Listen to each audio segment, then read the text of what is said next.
A gente fazer as coisas com intenção, né? Porque é tão fácil a gente papagaiar por aí, a gente ficar... Ih, Paulo, saiu todo lugar aqui, né? Fui eu? Deve ter sido. Ah, sei lá.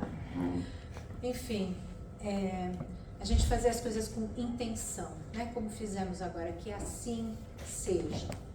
Né? Então que aqui cada momento, cada palavra toque o coração de vocês, né? Porque vocês estão aqui hoje, dia maravilhoso, fizeram a escolha de vir aqui, celebrar esse dia, essa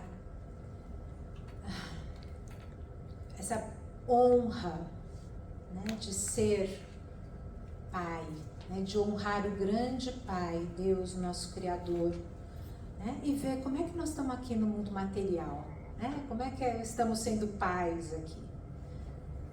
Então, vamos aí com muita vontade e intenção pensar nisso, né? Quando eu estava preparando esse material, esse é um material que me toca muito o coração, porque ontem fez 29 anos da passagem do meu pai.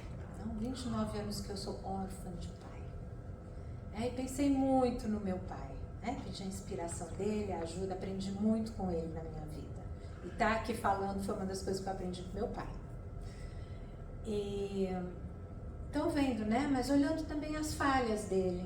Né? Foi um pai maravilhoso, claro, eu amo loucamente. E nesse amor cabe enxergar ele inteiro, com as qualidades e as dificuldades dele, porque ele era também humano. Então, por mais que eu goste até de idealizar a memória dele, né? Tem tudo de bom e tem aquilo onde ele ainda tem a evoluir. E é muito confortante pensar nisso, porque faz com que eu também possa humildemente aceitar as minhas falhas, né? E saber que com ele aqui no meu coração e com os ensinamentos dele, eu posso evoluir também. Como eu disse, estar aqui já é evolução. Aprendida comigo. Peraí que não foi o slide. Pronto. Tá. Então vamos entrar aqui, né? Lembrar que a paternidade é uma jornada, né? Que já foi mencionada, ela começa, ela nunca termina, né? A gente tem ex-mulher, ex-sogra, ex-cunhado, mas não tem ex-filho. Né? Paternidade e maternidade não terminam nunca, né? E se perpetuam ao longo das encarnações. E com quem estamos hoje? Foi planejado lá, quem assistiu a nossa palestra, que eu e a Cris, dos acordos sagrados, sabe que existe um planejamento encarnatório e não é por acaso que estamos com quem estamos, que trazemos a vida ou nos juntamos na vida às pessoas que são significativas para a nossa evolução e para a delas. Tá? E a paternidade, hoje nós vamos cobrir aqui tudo isso, vai muito além de ser um provedor, ela vem com desafios, conquistas, aprendizados. Hoje em dia a gente tem demandas, né? Ser pai hoje é muito diferente de ser pai quando foi meu pai. Tem ainda algumas semelhanças, mas muito diferente. Tá? E a gente precisa ter estratégias, adaptações constantes, poder entender, né, esse processo evolutivo no qual estamos inseridos e ao qual a gente vai contribuir. A gente vai aprender, mas nós vamos contribuir. Tá? Então, na literatura espírita, né, na kardeciana, na codificação, Pentateuco, tem inúmeras referências que a gente podia pegar e que são utilizadas. Eu, quando me deparei com esta questão 681, no Livro dos Espíritos, me tocou muito, porque ela fala do amor filial, ela fala desse amor paterno como um sentimento natural, é parte da lei da natureza, sentirmos amor, estarmos na afinidade do amor com os nossos pais. Tá? E o objetivo disso é a ajuda mútua, é essa evolução mútua que a gente está se referindo. Tá? E que hoje em dia a gente esquece isso, a gente acha que a gente muito apegado no material, os pais só tem que dar. Não vai ter nada em troca. E os pais se sentem devedores. Essa é uma pressão muito grande para a gente viver, né? assim, esse compromisso foi assumido lá e ele é um compromisso de amor, antes de tudo. Porque não tem propósito, mas quando a gente fala evoluir, o que é evoluir? É saber mais, é estudar mais? É também. Mas aonde estamos hoje, evoluir é amar, é conseguir sentir isso, viver isso, fazer o melhor com isso. Então esse é o compromisso que a gente assumiu lá com os nossos filhos. Tá? Então vamos ver um pouquinho, são muitos os desafios, né? A gente tem as pressões materiais que, né, de equilíbrio, as expectativas, né, de como eu vou prover para a minha família, né, o que eu vou fazer. Eu tenho meus ideais de carreira, né, falando assim, mas eu estou falando a respeito dos pais hoje, hein? Não podemos perder aqui esse foco, mas é que não se limita, né, mas ao mundo masculino, ao mundo dos pais, essa questão de ser o provedor, ainda trazemos esse ranço, né, de que esse era o papel do homem na sociedade, que hoje já evoluímos. E com isso vieram novos desafios. Né? Mesmo assim, como equilibrar o tempo do trabalho, o tempo com a família? A satisfação do trabalho, a satisfação com a família. Né? Isso causa muito estresse, afeta a saúde mental, afeta a capacidade de estar presente, de apreciar os momentos. Né? Tem os desafios de lidar com a tecnologia, né? Tanto de estar envolvido na tecnologia no dia a dia como parte do trabalho, do crescimento daquele indivíduo, né? Como pai, como ajudar os filhos a navegarem um mundo tão desconhecido, porque não crescemos, né? Os pais que são pais hoje já cresceram um pouquinho com tecnologia, mas nada equivalente ao que tem hoje já disponível e ao que vem pela frente, porque na maternidade nós preparamos os filhos para o mundo, na paternidade, né? Para o amanhã, né? Para quando não estivermos presentes. Então, tudo isso vem com muitas decisões a respeito da educação dos filhos, né? De dar limites aos filhos.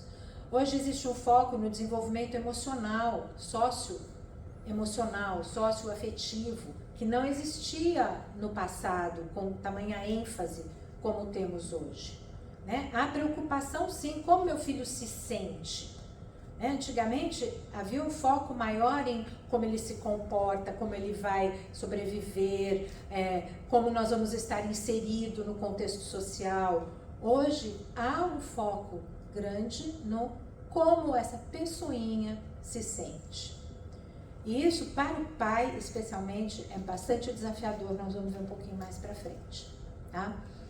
E o que eu já toquei é a evolução dos papéis parentais, porque nós não temos mais uma sociedade tão dividida em termos de papéis de gênero, do homem provedor, lá daquele antigo caçador que ia caçar enquanto a mãe ficava na gruta amamentando e cuidando dos bebês e da família, né? A mulher em casa.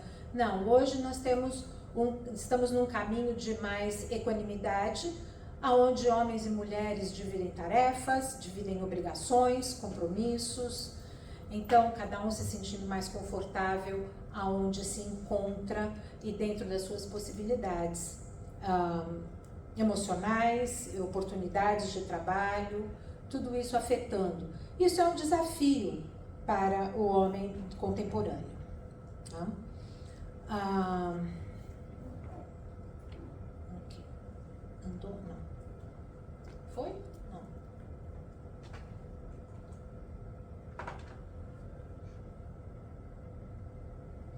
E a tecnologia é um desafio para mim, mas eu estou apertando todos os botões e não está indo. Controle remoto, talvez. Então. Para televisão, se fosse. Travou. Não, aqui, ó, vou aqui. Foi? Não. Foi. Foi. Obrigada. Mas aqui na flechinha estava indo para o Diego. Não, eu quero deixar aqui. Quero, obrigada. Bom, então vamos lá, né? Como é que a gente define pai? O que faz de um pai um pai? É um laço sanguíneo? É só pai biológico que é pai? O que vocês acham? Não. Tá. É o reconhecimento perante a lei. Então, eu adotei, eu sou pai. Eu tenho um papel dizendo, ou se criança está registrada no meu nome, eu sou pai. Não. O que faz pai é o amor. Tá? É o amor, é a dedicação, é esse compromisso em zelar pela saúde daquele indivíduo, pela felicidade, pelo bem-estar dos filhos. Tá? É se preocupar, é estar perto, é dar conselho, é estar presente, é entender que os momentos significativos daquela criança, a presença do pai faz diferença. Tá? É ser um bom exemplo. Tá aí uma coisa desafiadora, porque às vezes a pessoa se torna pai antes de amadurecer o suficiente, antes de estar pronto emocionalmente, ainda está nos seus conflitos internos, né? Ainda não, nunca deixamos de ser filhos, mas ainda não se entendeu no lugar de adulto, de comprometido com a responsabilidade de criar um filho, né? Então, ser um bom exemplo, deixar de lado as nossas, ou lutar contra as nossas falhas e fraquezas e tendências e poder estar lá, né, presente para esses filhos. Tá? Poder estar lá e ser uma inspiração. Né? Então, o pai que quer desistir, que não aguenta, que não segura a onda, o que ele está modelando para o filho? Que exemplo ele está dando? Agora, o pai que luta, ele não precisa dar tudo, ele não precisa materialmente estar na abundância absoluta. Mas se ele está presente, se ele está ali, se ele aguenta as dificuldades, ele fala assim, não, olha, na vida a gente cai, mas a gente levanta e segue em frente. Ele está sendo uma inspiração para esses filhos, está ensinando aquilo que é importante.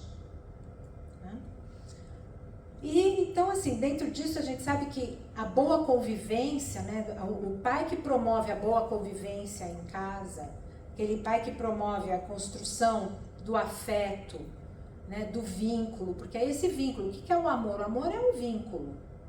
A gente ama todo mundo, né? A gente fala, eu amo todas as pessoas, eu tenho esse amor enorme, mas o vínculo é um outro nível de amor que a gente sente pelas pessoas próximas a nós.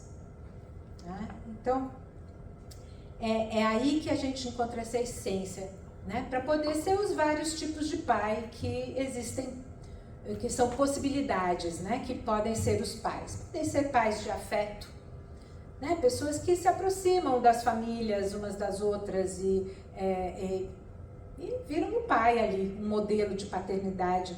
Pais que não moram juntos, né? Os pães, que foram mencionados hoje, por exemplo, né? Aquele pai, se a mãe está ausente, né? Não só no caso de não morar junto, às vezes a mãe foi embora, ou a mãe, né, já partiu deste mundo, ou inúmeras circunstâncias que podem separar, né, pessoas que assumiram a responsabilidade juntos de ter um filho, né? São pais que estão aí cumprindo múltiplas funções, pais adotivos, né, aqueles que assumem o compromisso e no papel e fazem o que é para fazer, e pais socioafetivos. Tá? Então, em qualquer tipo de paternidade saudável, a relação afetiva entre os filhos ela é independente do vínculo biológico. Tá? O afeto ele vai acontecer a partir da convivência, tá? Não da biologia. Tá? Esse vínculo ele implica numa responsabilidade assumida por esse pai. Tá? Ele implica nesse pai estar se propondo a nutrir as necessidades daquela criança, necessidade material, necessidade emocional, necessidade intelectual. São inúmeras decisões que os pais tomam na vida que têm consequências na vida das crianças. Então, isso sempre sendo levado em consideração. Né? Se ver, não como, o pai não se vê como um indivíduo, mas como o pai, vinculado, ligado àquela criança. Tá? Então, alguém que zela, que mostra ternura, que tem esse senso de responsabilidade. Como a gente viu em José, né? Que José foi o pai socioafetivo de Jesus, segundo a Bíblia. Né? Ele não era o pai biológico de Jesus, se a gente pode assim dizer. Tá? Então, não importa da onde venha essa paternidade, de que forma a pessoa se tornou pai, assumiu aquele lugar na vida do outro. Não importa. Tá? Ser pai é maior do que a biologia. Tá? Mas não se limita apenas a essas questões da biologia. Por exemplo, nós temos hoje os casos da gestação transmasculina, tá? Possível através da reprodução assistida. Então aqui nós temos o Roberto Betti, tá? Roberto Betti é um homem trans que, junto com a sua esposa, na época, resolveram ter um filho. Ela não podia engravidar, então ele, como homem trans, ainda tinha o aparelho genital reprodutor dele, e ele, através da reprodução assistida, engravidou, tá? E teve o Noah, que é essa coisa fofa que está na foto aqui, certo? E como um casal dos tempos modernos, o casal já é separado, mas ele é um pai super ativo, presente, totalmente. Ele gerenciou muito bem. Ele tem um podcast, ele tem blog, ele tem um monte de coisa. Muita gente segue ele nas redes sociais. Tá? Ele é um exemplo de pai, de zelo, de responsabilidade, de presença, de compromisso. Tá? Então eu trouxe isso porque a gente precisa poder se desvincular, né, das ideias de que nós temos limitações. Nós não temos. Tá? No Livro dos Espíritos, na questão 196, está dito que é o espírito que é tudo, não é o corpo. Tá? O corpo é uma veste que apodrece. É o espírito que manda. E é o espírito que toma essa decisão de ser pai legal pra caramba, de ser pai bom, de ser pai capacitado. Tá? Porque os espíritos não têm gênero, eles encarnam ou no corpo masculino ou no corpo feminino. Aliás, vão encarnar em todos os corpos. Por quê? Porque vão ter que viver todos os tipos de prova. E de experiência, não só prova, de experiência. E o que a gente vê hoje acontecendo no mundo, tá? Diz respeito às experiências que estamos vivendo como humanidade. Então, quando a gente julga, a gente esquece que a gente é uma família universal.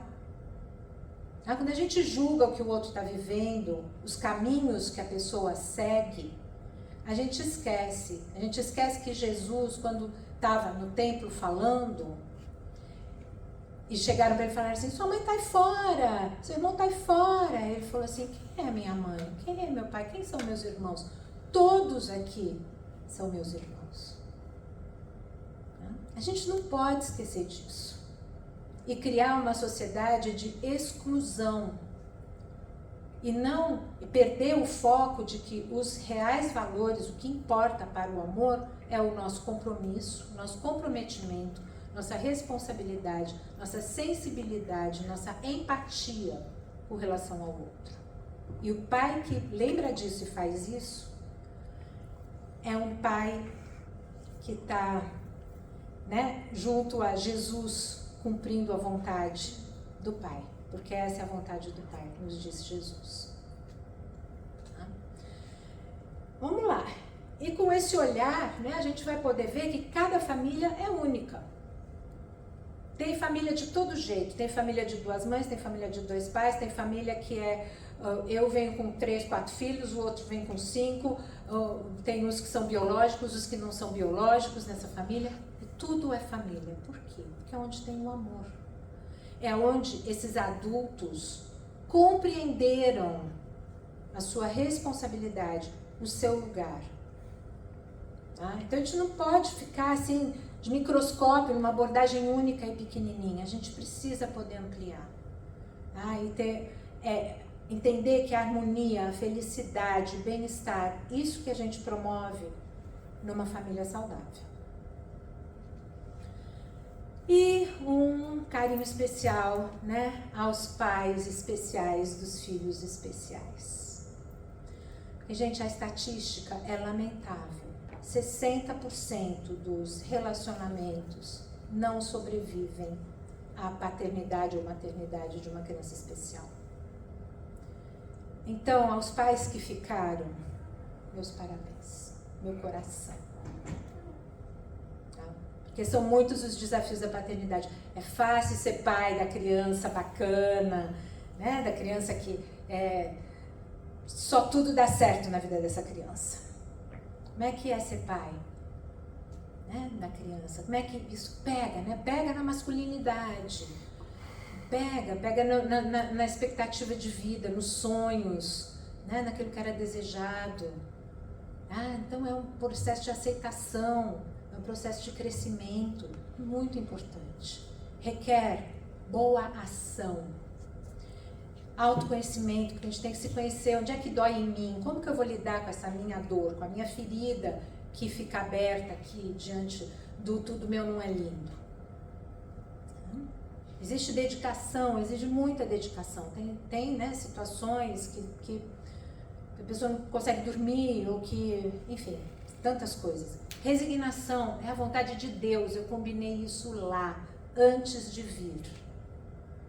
Se eu não encarar esse compromisso, eu vou ter que fazer de novo, porque está lá no meu planejamento fazer isso. E tantas circunstâncias na paternidade nos colocam diante desse desafio, né? Então não vou encarar. Não, encara sim, porque depois passa.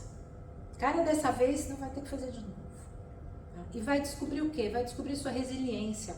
Vai descobrir que você tem capacidades que você nem imaginava. Uma força, um coração, um amor, muita coisa que você nem imaginava. Tá?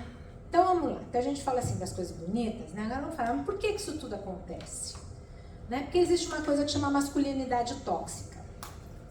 Certo? Infelizmente, no Brasil, de 2018 a 2021, que foi onde as estatísticas que eu não consegui depois, em torno de pouco mais de 50 mil crianças por ano nascem e são registradas sem pai. Tá? Os homens não assumem. Porque é fácil falar assim, das meninas, porque engravidou, ela engravidou. Mas ela não fez aquilo sozinha. Ela não engravidou sozinha. Ela não se cuidou. Ele também não se cuidou. Ele não perguntou se ela se cuidou. Enfim, são inúmeras circunstâncias também. Esse é apenas um exemplo. Tá? E isso não é para bater em ninguém que tenha passado por isso. Isso é para a gente despertar para essa reflexão de que não precisa ser assim. Não precisa. Essa é a hora em que... Por que a gente está falando mais masculinidade tóxica aqui? Porque se está difícil assumir esse compromisso, essa consequência, vamos pedir ajuda. E na masculinidade tóxica, pedir ajuda não faz parte. Tá? Então, né, da onde ela vem? Ela começa lá na infância. Tá? Com esse tipo de comentário que é feito para os homens ou para os meninos, isso não é coisa de menino, parece mulher, chora como uma menininha, homem não sofre, homem não pode mostrar emoção, só raiva. Raiva é aprovado. Ser macho man, fortão, não leva o desaforo para casa, pode. E por quê? Homem não sente? Homem não sente tristeza? Homem não sente amor e carinho? Homem não sente opressão? Homem não sente vontade de expressar felicidade e alegria? Claro que sente. Mas a gente fica limitado. Né? E o que aparece? Essa energia toda que existe, ela aparece como agressão verbal, agressão sexual, aparece como apatia, isolamento, a pessoa se fecha, não consegue compartilhar emoção, não consegue nem sentir. Né? Muitas circunstâncias na vida levam a gente a não conseguir sentir nada. Tá? E essa é uma delas, a nossa cultura, a educação que recebemos. A pessoa se torna hipercompetitiva, porque nunca tá bom, tem que ganhar tudo, todos, o tempo inteiro, porque o foco tá em eu tenho que ser só o melhor, se não for o melhor, não sou nada. Tá?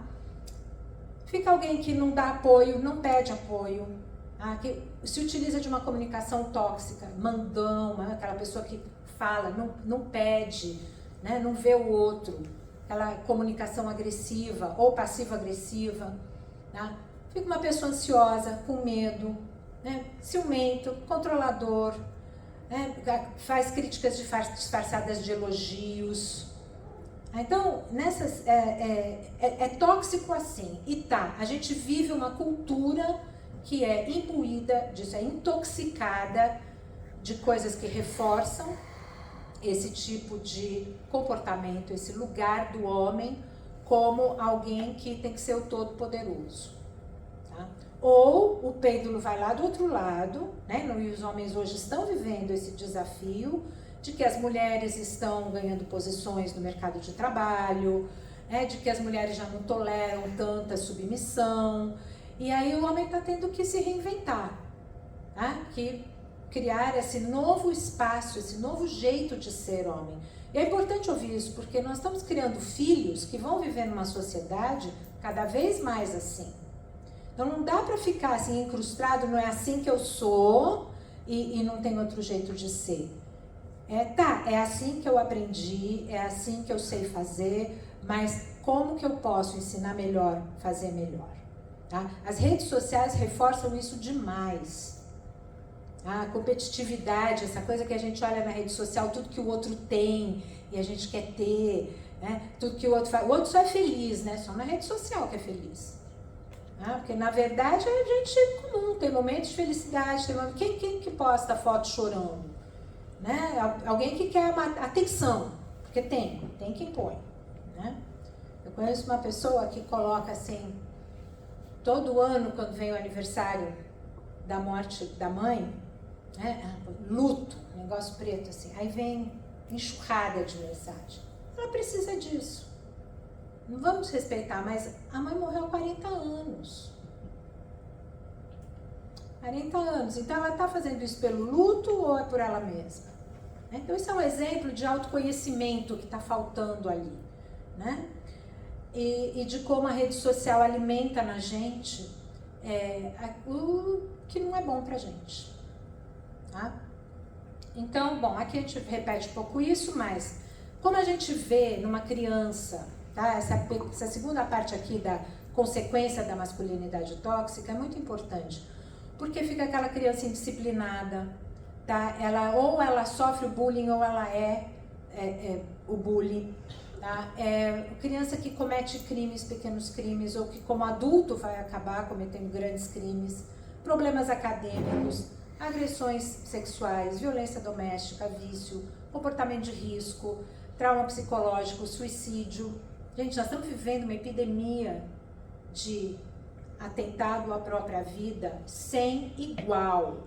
Sem igual. Olha em casa, fica perto dos seus filhos. E é difícil porque tem todo mundo que a rede social ajuda a alimentar na vida dos nossos filhos. Porque antigamente a vida que a gente não conhecia deles era na escola, na turminha do bairro. Hoje tem um universo gigantesco. Mas quando eles têm esse pai, hoje falando dos pais, esse pai que está presente, que olha no olho, que vai junto, que conversa, que fala assim, tudo bem, eu não vou te julgar, eu quero poder estar com você.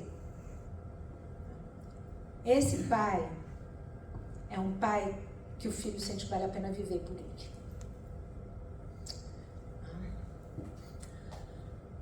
Bom, então algumas características da masculinidade tóxica e da saudável, tá? Ao invés de ser dominante, vai ser líder.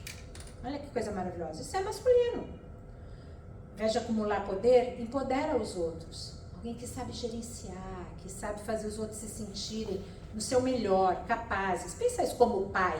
Você quer que o seu filho seja o melhor dele, que o melhor dele apareça. E ao invés de recusar assumir responsabilidades, assume as responsabilidades. Ao invés de ser passivo ou agressivo, é assertivo. Isso sim, isso não.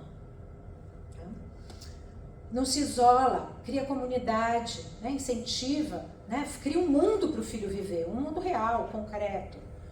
Ao invés de não ter controle, conhece limite, dá limite. Não se autopromove, promove os outros. Não tira vantagem, respeita. Compartilha.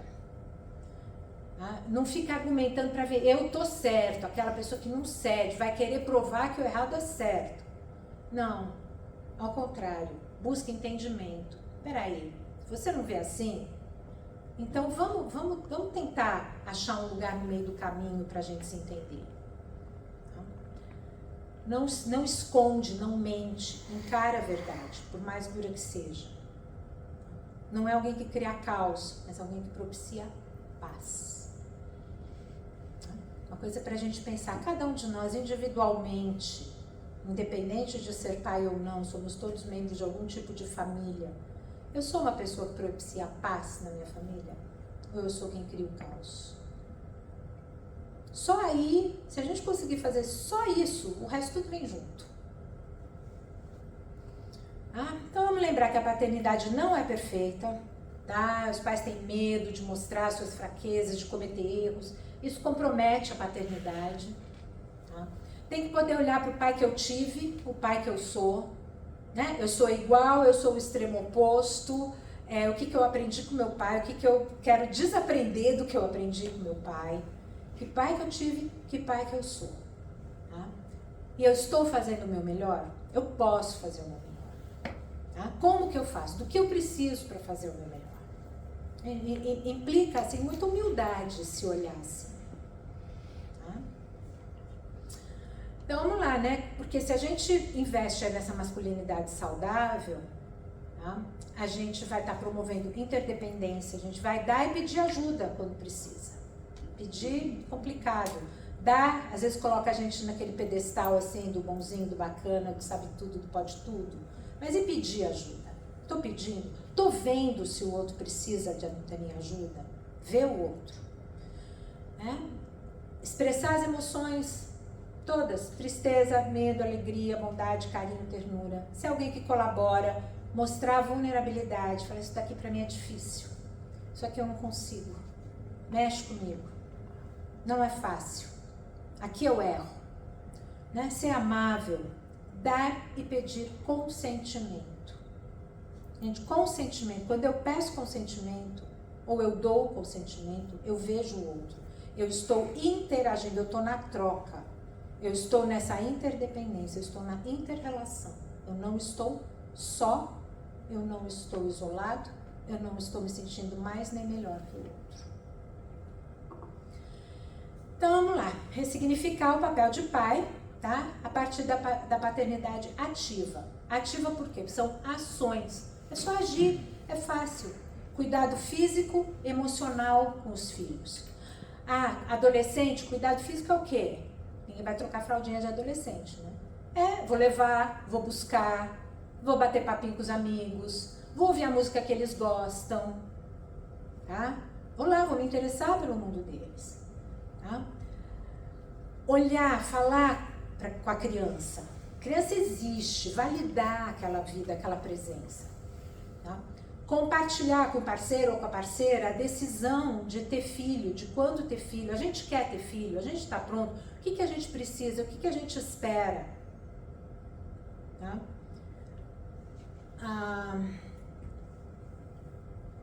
Né? É uma decisão assim, que às vezes a gente olha para quem está com a gente e fala assim, peraí, a família dessa pessoa é tão complicada, essa pessoa está preparada para ter uma família descomplicada junto comigo? Às vezes a gente precisa ajudar a pessoa, né? E fala assim, do que a gente, como a gente pode fazer? A gente quer estar junto, a gente quer fazer uma família. Como a gente pode fazer para não fazer uma família complicada, não repetir o de onde a gente vem? Né? Isso é importante. E lembrar, né, que o que faz uma família, o que faz a paternidade saudável é a formação de vínculo. Não é só eu sinto amor, mas meu filho eu só chego, eu olho, dou oi e vou embora. A gente vem de uma sociedade muito terceirizada, né? Nós que viemos do Brasil, aonde os nossos filhos são criados pelas pessoas que também cuidam da nossa casa, né? Sejam os nossos pais, ou sejam as pessoas que trabalham junto às famílias no Brasil.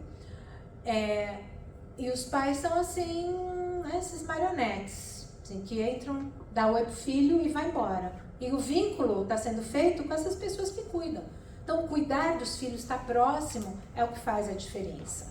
Tá? Porque depois a gente reclama, ai, mimou, meu filho é mimado. Claro, você estava lá para não mimar?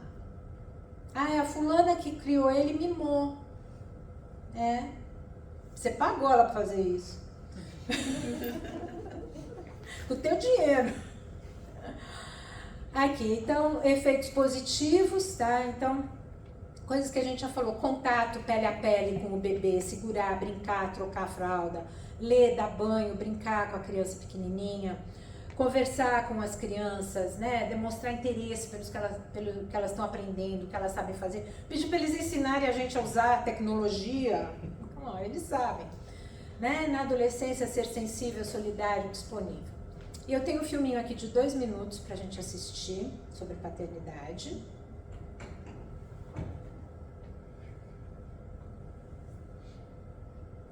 Tá indo, tá pulando a bolinha.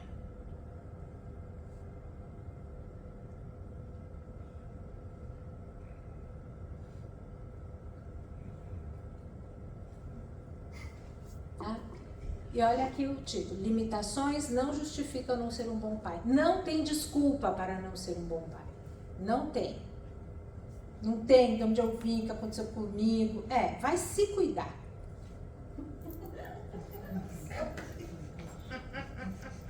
Agora não.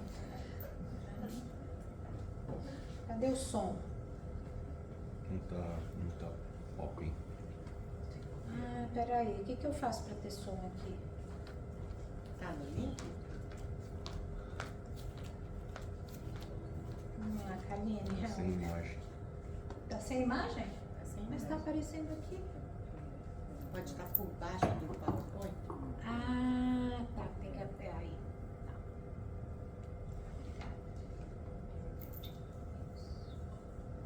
Obrigada. Foi. Aí. Tá bem mesmo. Ai, maravilha. Obrigada.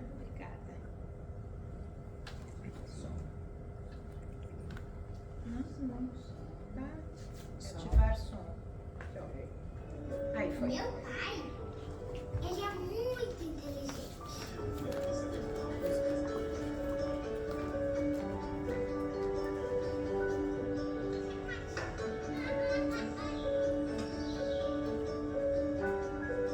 E o melhor cozinheiro do mundo.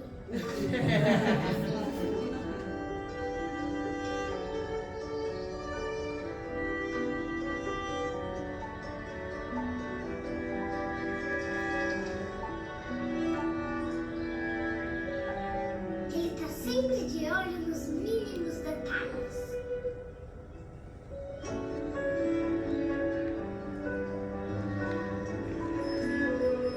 A gente ama postar corrida. Ele não se cansa nunca.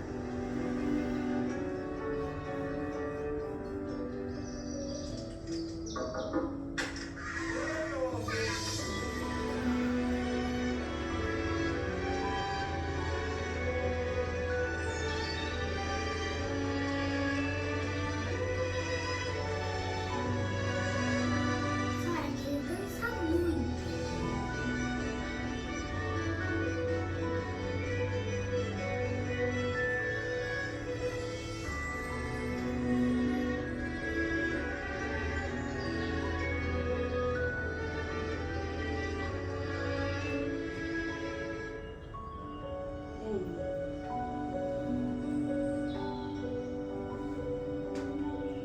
Pagando do Bradesco.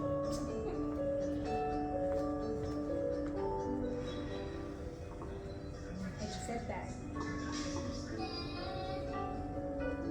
Todo mundo vai ser cadeirante nessa família agora.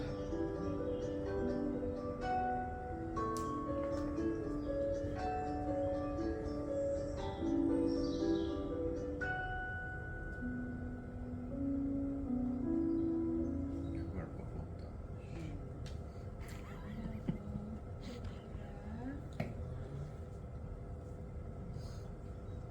Aqui, pronto. Então, gente, não importa o que aconteceu com a gente, quando a gente está diante da nossa criança, né, daquela criança que a gente assumiu o compromisso de cuidar, gente faz o nosso melhor. Não o perfeito, tá? Perfeito não existe. A gente faz o nosso melhor. Então eu trouxe aqui pra gente encerrar uma prece para os filhos, tá? Isso aqui tá no Evangelho segundo o Espiritismo, no capítulo 28. Tem uma coletânea de preces, tá? E tem uma série de preces que são pelas crianças que acabam de nascer. Esta aqui é uma delas, por isso que está escrito outra, que tem várias. E cada uma está escrito outra, elas não são numeradas. Achei que essa autenticidade era interessante. A prece diz o seguinte: escutem com atenção, com aquela intenção do dia de hoje. Meu Deus, confiaste-me a sorte de um dos teus espíritos. Faze, Senhor, que eu seja digno do encargo que me impuseste. Concede-me a tua proteção. Ilumina a minha inteligência, hoje a gente talvez dissesse consciência, a fim de que eu possa perceber desde cedo as tendências daquele que me compete preparar para ascender à tua paz. Disse tudo, né? O compromisso, o respeito com aquele espírito, porque nossos filhos são espíritos. Tá?